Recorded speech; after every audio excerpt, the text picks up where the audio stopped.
Dan dalil-dalil fikih yang muktabar fil madhab syafi'i, yang disepakati ini dalam madhab syafi'i ada 4. Yaitu Al-Quranul Karim, was sunnatun nabawiyah. Yang keduanya 3 al-ijma, 4 al-qiyas. Nah muncul pertanyaan, apakah madhab syafi'i nggak mengakui sumber hukum yang lainnya? Nah di sini ya ikhwan, 4 ini disepakati oleh ulama-ulama syafi'iyah, oleh Imam Syafi'inya, oleh mujtahid madhabnya. Nah, 4 ini tidak diperdebatkan dalam mazhab Syafi'i. 4 ini adalah sumber hukum. Tapi selain ini, bukan berarti semua ulama Syafi'iyah menolak. Enggak, terjadi ikhtilaf, perbedaan. Jadi ada sebagian yang menerima masalihul mursalah, ada yang menolak, ada yang menerima istihsan, ada yang menolak. Sampai-sampai Imam Syafi'i pribadi pernah mengarang kitab judulnya Ibtalul Istihsan. Jadi begitu madhab Hanafi berpegang kepada istihsan, itu pernah dirad, dikanter, ditanggapi langsung oleh Imam Syafi'i. Nah, buku yang menanggapi itu judulnya Ibtalul Istihsan. Nah, maka itu kadang-kadang banyak yang mengatakan madhab Syafi'i sama sekali nggak memakai istihsan. Ternyata tidak seperti itu.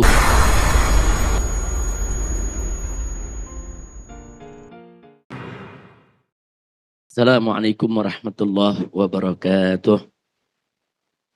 Bismillah walhamdulillah wassalatu wassalamu ala rasulillah wa ala alihi wa sahbihi wa mawalah. Allahumma anfa'na bima 'allamtana wa 'allimna ma yanfa'una. Allahumma zidna ilma warzuqna fahma wa atina hikmah. Allahumma barik lana fi majlisina hadha birahmatika ya arhamar rahimin. Walhamdulillahi rabbil alamin. Taqabbalallahu minna wa minkum fataqabbal ya karim. Alhamdulillah, hari ini kita kembali berkumpul di Madras Markas Syariah Petamburan. Sebelum kita lanjutkan, saya mau tanya, waktu itu Manahijut Tamyiz sudah sampai halaman berapa?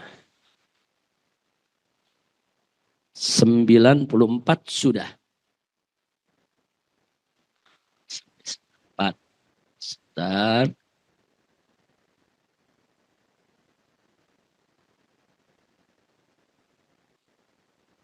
Ya, madhab Syafi'i. Madhab Syafi'inya belum ya.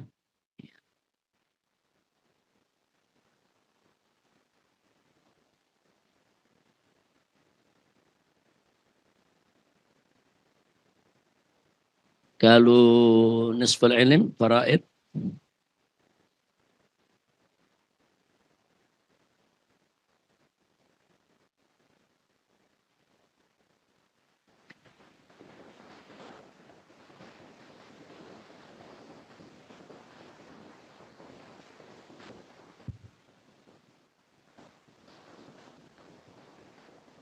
Baik ya ikhwan, kita lanjutkan di halaman 94. Jadi sebagaimana kita sudah paparkan bahwa mazhab Ahlus Sunnah dalam bidang fikih yang terkenal ada 4 mazhab, yaitu mazhab Hanafi, Maliki, Syafi'i, dan Hambali. Dan masing-masing mazhab punya sumber hukum yang muqarrar dan muktamad bagi mereka. Kita sudah paparkan waktu itu, di mazhab Hanafi ada 7 sumber hukum utamanya dengan urutan. Yang pertama Al-Quranul Karim, yang kedua As-Sunnatun Nabawiyah, yang ketiga Aqwalus Sahabah, yang keempat Al-Ijma, yang kelima Al-Qiyas, yang keenam Al-Istihsan, dan yang ketujuh Al-Urf. Nah di sini menarik, ternyata bagi mazhab Hanafi Aqwalus Sahabah dikedepankan daripada Ijma. Kecuali Ijma sahabat. Tapi kalau ijma di bawah sahabat, ijma tabi'in, tabi'in, dan seterusnya, mazhab Hanafi banyak mengedepankan aqwalus sahabah. Nah, karena jenjang sahabat ini lebih dekat dengan masa kenabian.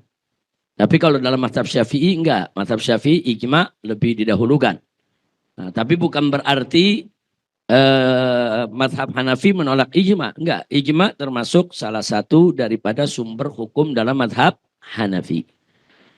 Jadi kalau nanti kita lihat dari 4 mazhab tersebut, untuk yang 4 sama. Al-Quran, As-Sunnah, Al-Ijma, Al-Qiyas sama. Semua mengakui. Hanya mereka berbeda di luar yang 4. Dan berbeda urutannya.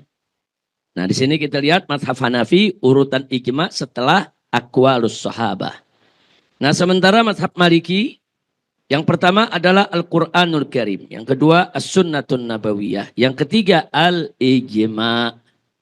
Nah sementara yang keempat ijma Ahlul Madinah. Nah ijma Ahlul Madinah dalam 3 mazhab yang lain dia nggak masuk urutan seperti ini. Tapi dalam mazhab Maliki ini dikedepankan bahkan lebih didahulukan daripada qiyas.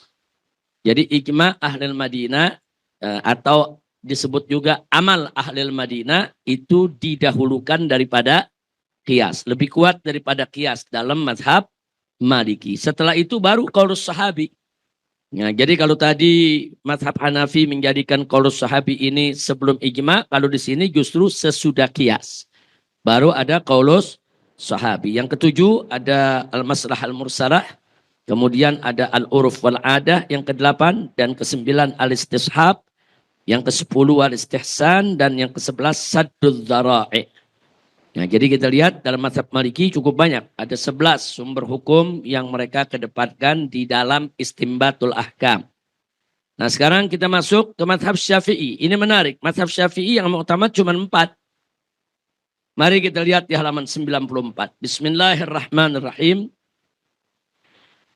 Salisan al-madhabus syafi'i. Jadi bagian ketiga dari pelajaran kita hari ini adalah tentang madhab syafi'i.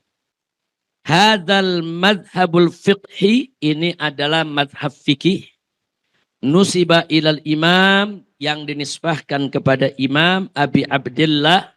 Kunyahnya Abi Abdillah Muhammad bin Idris, itu nama Imam Syafi'i. Muhammad bin Idris Asy-Syafi'i rahimahullahu taala. Di mana beliau meninggal tahun 105, beliau lahir 150 Hijriah dan wafat tahun 2004. Jadi para ulama mengatakan ba'da zihabi Abi Hanifah ja'a Ibn Idris. Karena Abu Hanifah wafatnya tahun 150 Hijriah. Begitu beliau wafat, 150 Hijriah tahun yang sama, kelahiran Imam Syafi'i. Nah di sini disebutkan wal adillatul fiqhiyah, dan dalil-dalil fikih yang mu'tabar fil madhab Syafi'i, yang disepakati ini dalam madhab Syafi'i ada 4. Yaitu Al-Quranul Karim was Sunnatun Nabawiyah. Yang keduanya 3 Al-Ijma, 4 Al-Qiyas. Nah muncul pertanyaan, apakah mazhab Syafi'i enggak mengakui sumber hukum yang lainnya? Nah di sini ya ikhwan, 4 ini disepakati oleh ulama-ulama Syafi'iyah, oleh Imam Syafi'inya, oleh mujtahid madhabnya. Nah, 4 ini tidak diperdebatkan dalam mazhab Syafi'i. 4 ini adalah sumber hukum. Tapi selain ini, bukan berarti semua ulama Syafi'iyah menolak. Enggak, terjadi ikhtilaf, perbedaan. Jadi ada sebagian yang menerima masalihul mursalah, ada yang menolak, ada yang menerima istihsan, ada yang menolak. Sampai-sampai Imam Syafi'i pribadi pernah mengarang kitab judulnya Ibtalul Istihsan. Kalau kita lihat halaman 95, salah satu kitab karangan Imam Syafi'i judulnya Ibtalul Istihsan. Yaitu sebuah kitab rad alal Hanafiyah al-qailina biha. Jadi begitu madhab Hanafi berpegang kepada istihsan, itu pernah dirad, dikantar, ditanggapi langsung oleh Imam Syafi'i. Nah, buku yang menanggapi itu judulnya Ibtalul Istihsan. Nah, maka itu kadang-kadang banyak yang mengatakan madhab Syafi'i sama sekali nggak memakai istihsan. Ternyata tidak seperti itu. Jadi kita mesti lihat dulu apa yang dimaksud istihsan oleh madhab Hanafi ketika itu, dan apa yang dimaksud istihsan oleh mazhab Syafi'i ketika itu. Nah, ternyata di sini, saudara, bahwa yang dipahami oleh Imam Syafi'i bahwa mazhab Hanafi ini menjadikan istihsan sebagai al-qiyas alal-qiyas. Imam Syafi'i memahaminya apa yang dilakukan oleh ulama Hanafiyah itu merupakan al-qiyas alal-qiyas. Jadi kalau istihsan itu merupakan qiyas ala qiyas, jelas ditolak oleh Imam Syafi'i dan ulama Syafi'iyah sampai hari ini. Jadi kalau al-qiyas alal-qiyas, artinya qiyas alal-qiyas, qiyas itu berdiri atas dasar qiyas juga. Nah, mestinya kan qiyas itu berdiri kalau enggak di atas Al-Quran atau di atas As-Sunnah. Nah, tapi sekarang mazhab Hanifah melakukan satu terobosan di dalam istimbatul ahkam untuk melakukan istihsan. Yang ketika itu dipahami oleh Imam Syafi'i bahwa ulama-ulama Hanafiyah ini melakukan istihsan dengan jalan al-qiyas alal-qiyas. Nah, kalau qiyas alal-qiyas jelas ditolak oleh mazhab Imam Syafi'i sampai hari ini. Tapi kemudian ada ulama-ulama Syafi'iyah yang mencoba menguraikan istihsan itu gimana sih sebetulnya? Nah, ternyata ada mengambil kesimpulan istihsan itu sebetulnya qiyas khafi. Jadi qiyas itu ada dua, ada qiyas jali, ada qiyas khafi. Nah, kalau qiyas jali disepakati oleh ulama Ahlus Sunnah wal Jamaah itu sebagai sumber hukum. Tapi bagaimana dengan qiyas khafi? Nah, ini yang diperdebatkan dalam istihsan. Akhirnya sebagian ulama Syafi'iyah yang mutaakhirin melihat kalau yang dimaksud istihsan adalah qiyas alal qiyas, enggak boleh. Tapi kalau yang dimaksud istihsan adalah qiyas khafi, diperbolehkan. Nah, tinggal nanti untuk membedakannya kita lihat aja. Nah, dalam qiyas itu kan ada aslun, ada far'un. Nah, kita lihat aja. Kalau hubungan antara aslun dan far'un itu masih bersambung, baik jali maupun khafi, itu kalau jali disebut qiyas, khafi disebut istihsan. Tapi kalau nggak nyambung, kalau nyambungnya kelihatannya oh ini qiyas alal qiyas. Asalnya sendiri udah hasil qiyas. Nah, tahu-tahu faradnya mau dikiaskan atas dasar hasil qiyas. Maka dalam mazhab Syafi'i ditolak. Tapi dalam mazhab Hanafi boleh. Baik istihsan dalam arti qiyas alal qiyas maupun dalam arti al-qiyasul khafi.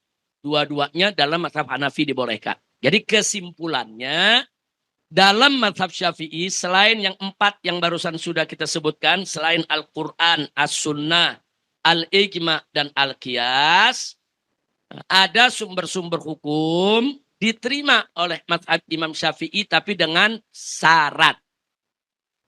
Jadi Masalihul Mursalah diterima ada syaratnya. Nah, kemudian istihsan diterima ada syaratnya.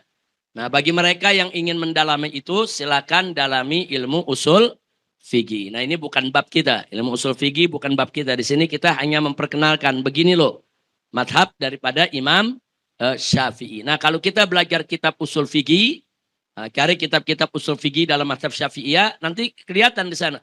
Jadi istihsan yang bagaimana sih yang dibolehkan, bagaimana sih yang ditolak. Kemudian al-adah yang bagaimana sih yang bisa dibenarkan, yang bagaimana sih yang bisa ditolak.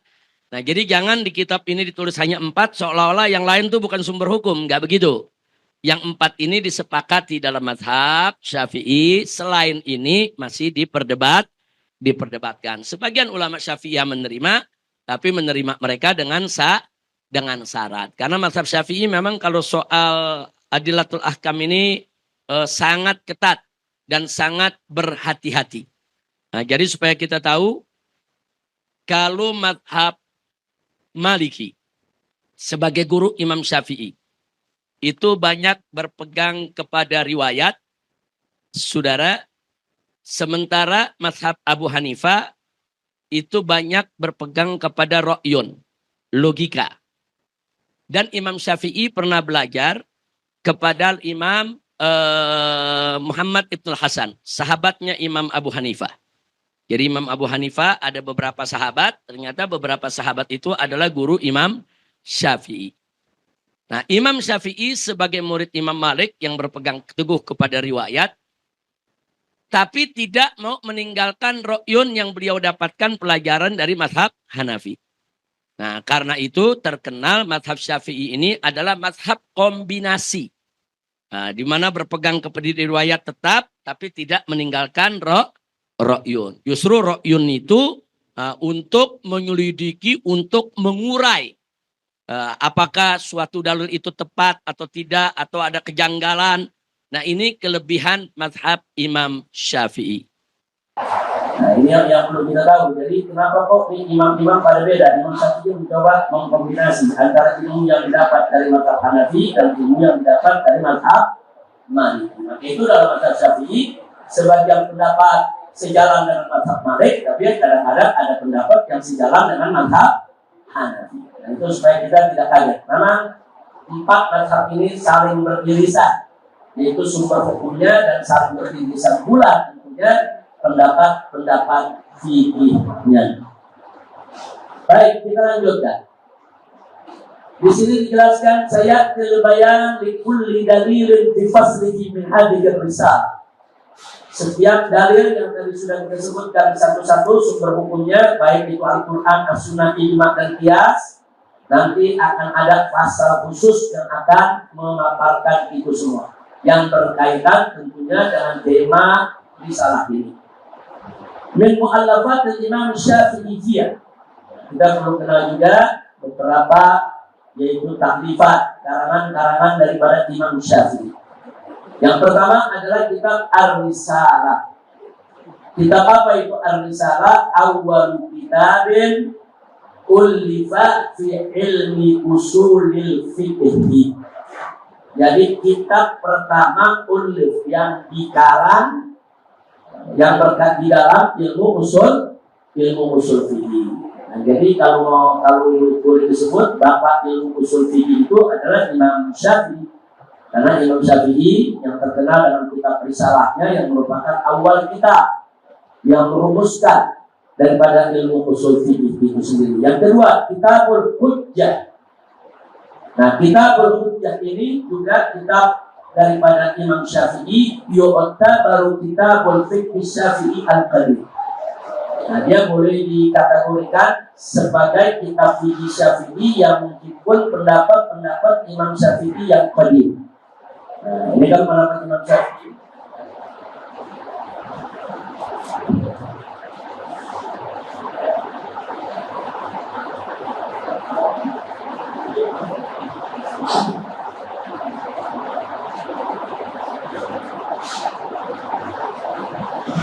Coba ada yang melihat HP barusan ketinggalan di tempat ini.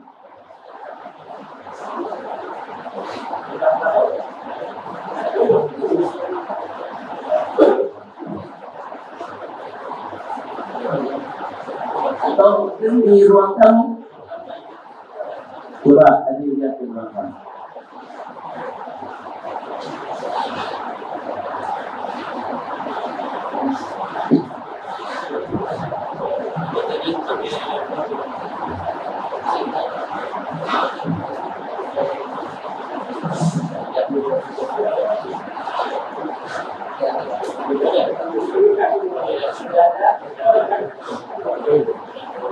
Ayo kita lanjutkan ya Pak. Jadi kita Imam Syafi'i, kalau kita mau lihat, kadang-kadang orang bertanya, ini pendapat Wadid Imam Syafi'i ada di kitab apa sih?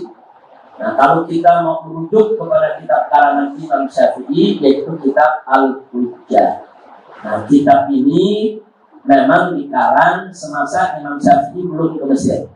Imam Syafi'i masih periode di Irak. Jadi di Mekah, kemudian Irak. Nah, dalam periode itu Imam Syafi'i mengumpulkan pendapat-pendapat fikihnya dalam kitab Al-Hujjah. Sehingga kitab Al-Hujjah terkenal sebagai kitab yang menghimpun daripada pendapat-pendapat Imam Syafi'i yang qadim.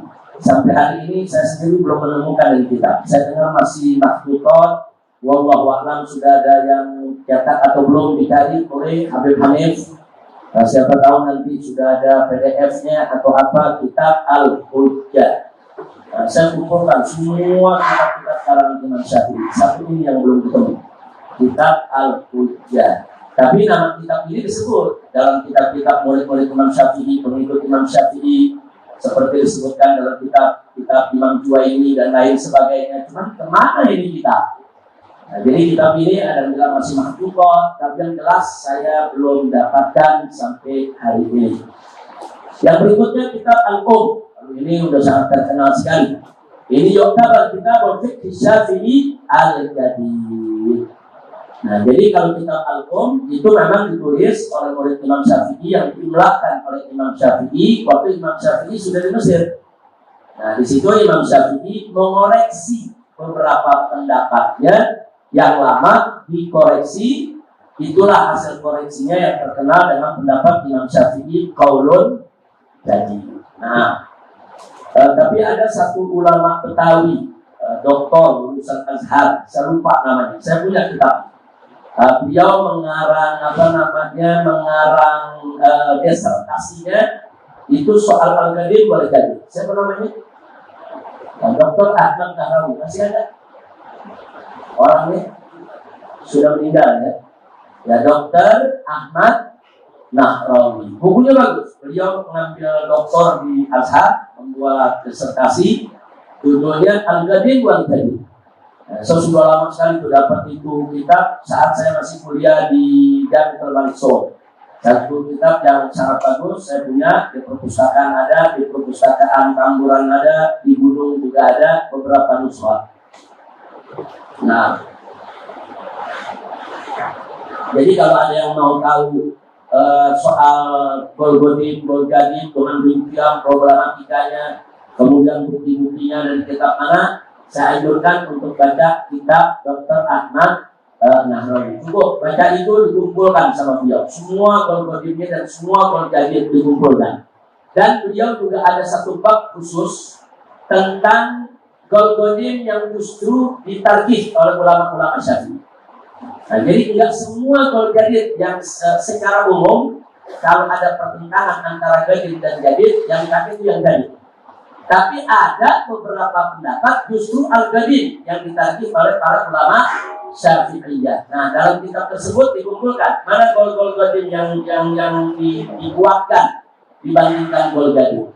Nah, itu saya usulkan dari itu kitab sudah dicetak, ada di beberapa maktabah di Indonesia. Itu sangat bagus sekali. Baik, kita lanjutkan. Yang keempat, Ahkamul Quran.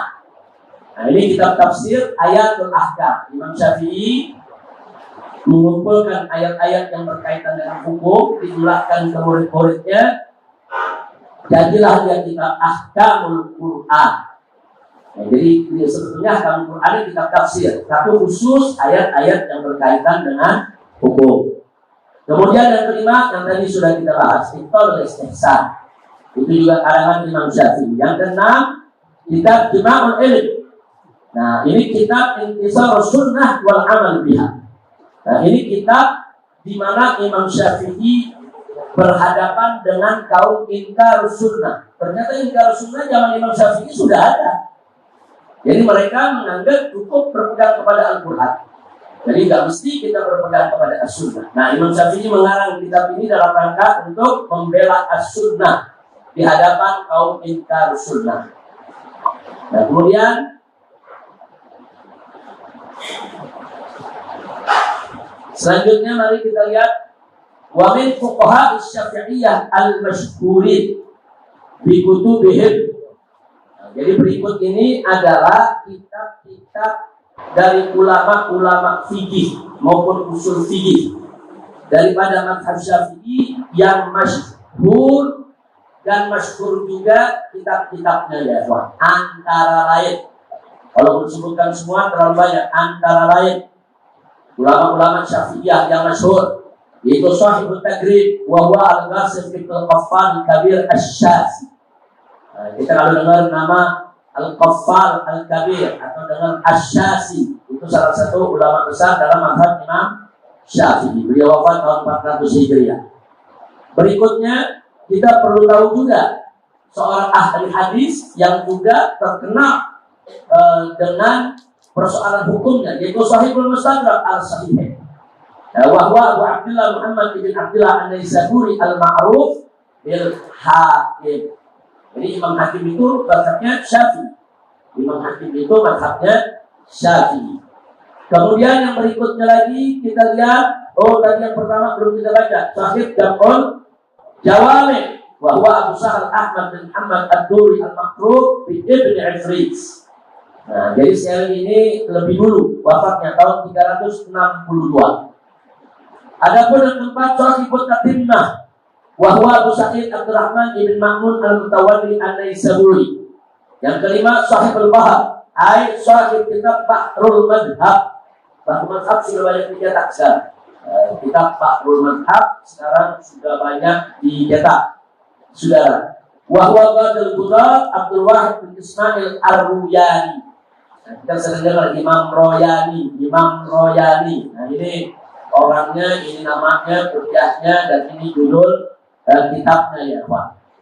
Kita kadang-kadang banyak dengar Kiai Royani. Nah, ternyata Royani itu Ar-Ruyani diambil daripada tabarukan kepada Imam Royani. Kemudian Sahibul Hilyah, sahibu kitab Hilyatul Ulama fi ma'rifati madzhabil fuqaha, wa huwa Abu Bakar Muhammad bin Ahmad Asy-Syafi'i al-mulaqab bi Fakhril Islam. Ini juga ulama besar dalam mazhab Imam Syafi'i. Berikutnya Sahibul Daghair, wa huwa Abdul Ma'al al-Muhalli bin Najah al-Makhzumi al-Asyuti. Bukan Suyuti, beda ya.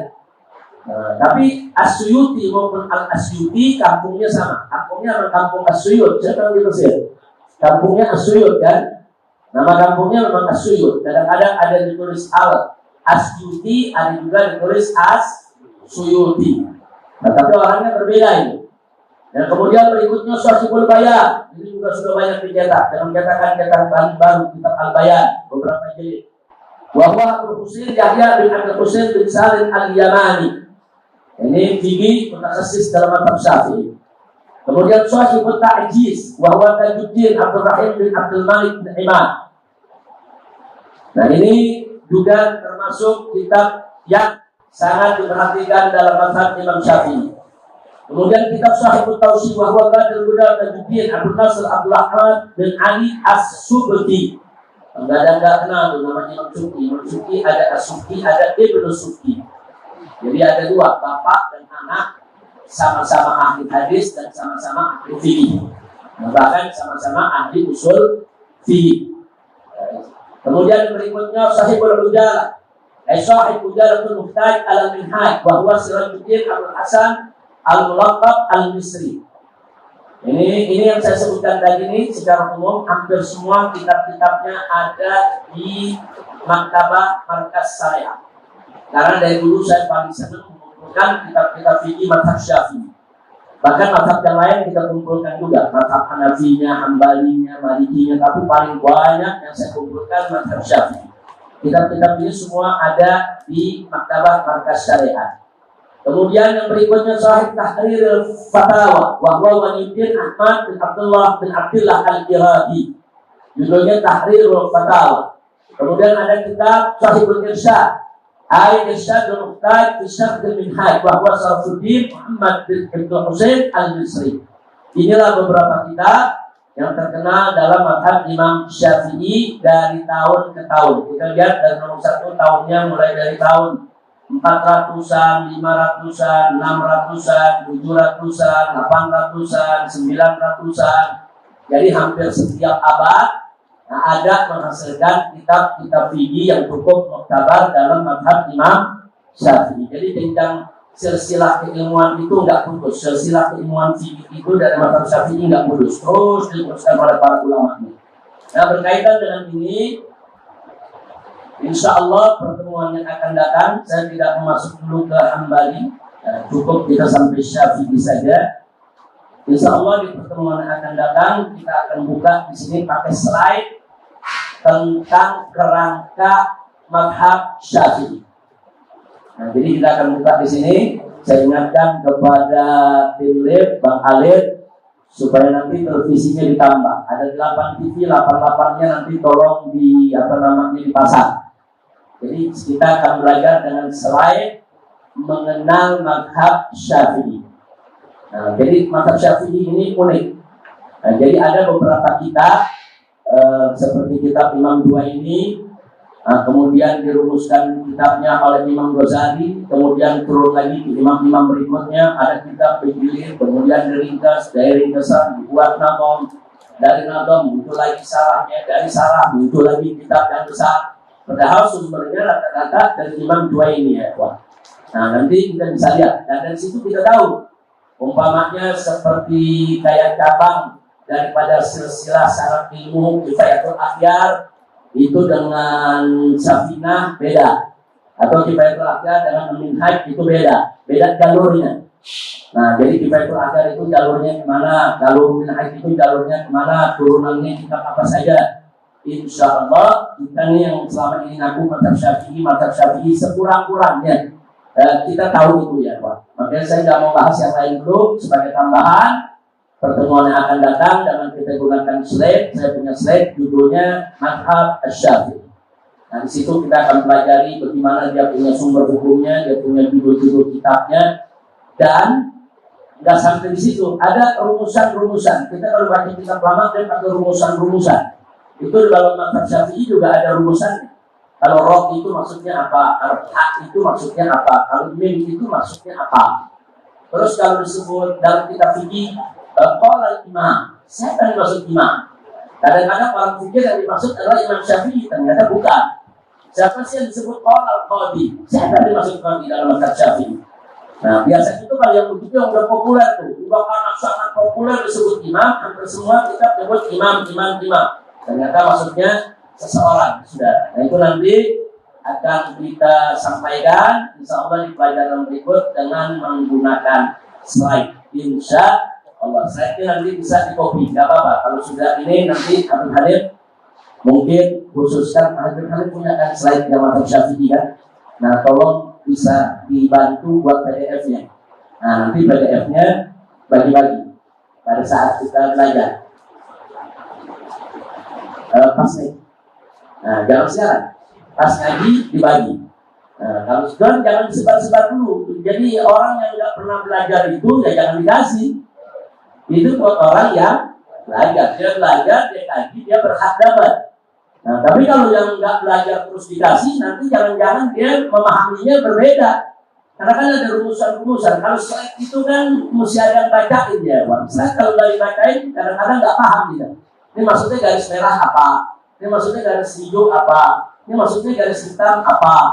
Karena ada garis-garis dengan warna yang berbeda. Nah, insya Allah nanti kita jelaskan.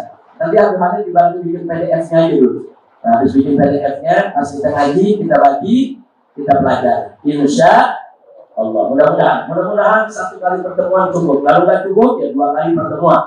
Tergantung waktunya ya, Bang. Baik, kita cukupkan untuk mana hidup tergis. Kita buka sekarang kitab Falaq.